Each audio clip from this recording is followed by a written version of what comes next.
بہت پرانی وقت کی بات ہے کہ ایک ملک میں ایک بادشاہ تھا۔ وہ بادشاہ نہایت ظالم اور خود غرض تھا اور اپنی رعایا پر بہت زیادہ ظلم کرنے والا تھا،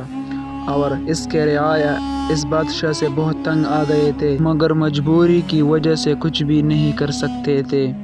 ایک دن بادشاہ کے سامنے ایک فقیر آیا اور فقیر نے کہا کہ بادشاہ سلامت، ہم پر رحم فرما، کیونکہ آج کی سال بارش نہ ہونے کی وجہ سے گندم کی کمی بہت زیادہ ہے اور ہم اس پر گزارا نہیں کر سکتے۔ تو بادشاہ نے غصے میں اس کو لات ماری اور کہا کہ نکل جاؤ، دفع ہو جاؤ میری آنکھوں سے، مجھے آپ کی گندم زیادہ یا کم ہونے سے کوئی فرق نہیں پڑتا، جو بھی گندم کیا ہے وہ میرے پاس لاؤ۔ تو غریبوں نے سارا گندم کو بادشاہ کے سامنے پیش کیا اور خود قطار میں کھڑے ہو گئے، اور بادشاہ ظالم، کیونکہ جبار تھا، ظالم تھا اور خود غرض بادشاہ تھا، اس نے سارا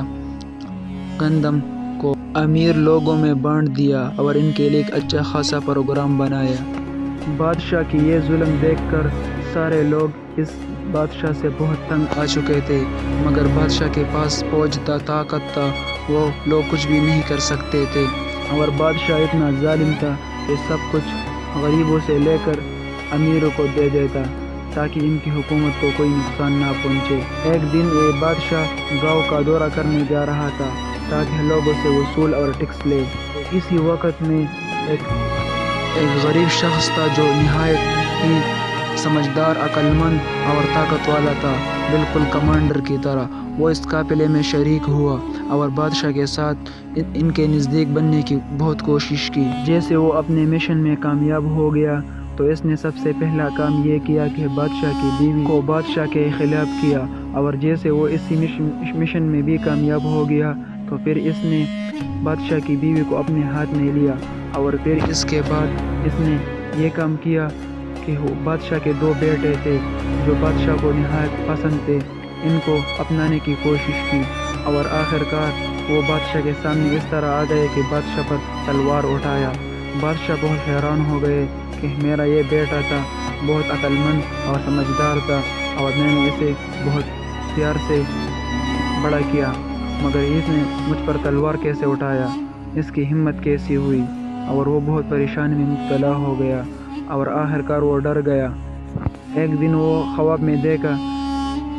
کہ کسی نے بادشاہ پر اٹیک کیا اور بادشاہ کو مارنے کی کوشش کی، تو اس سے یہ بات سچی ثابت ہو گئی کہ میرا وقت نزدیک آ چکا ہے، کیونکہ میری اپنے بیٹوں نے مجھ پر حملہ کرنے کی کوشش کی، اور آخر کار وہ سوچ میں پڑ گیا کہ یہ کام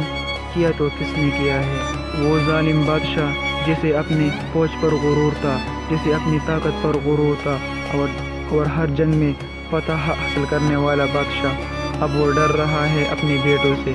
کیونکہ اسے موت کا خوف اور خطرہ بڑھ گیا، اور آخر کار دونوں بیٹوں نے مل کر بادشاہ پر حملہ کیا اور بادشاہ کو موت کے گھاٹ اتار دیا، اور اس کے بعد بادشاہ کے بیٹے نے تخت سنبھالی۔ دوستو، اسی ویڈیو بنانے کا مقصد یہ تھا کہ کبھی بھی کسی پر ظلم نہیں کرنا چاہیے، چاہے وہ بادشاہ ہو یا عام مزدور ہو، ہر کسی کو ایک نظر سے دیکھنا چاہیے۔ یہ ہماری اصلاحی ویڈیو بنانے کا چینل ہے، اگر کسی کو ہماری ویڈیو پسند آئے تو ویڈیو کو شیئر ضرور کرے گا، چینل کو سبسکرائب کرنا نہ بھولے۔ ملتے ہیں اگلی ویڈیو میں، تب تک کے لیے خدا حافظ۔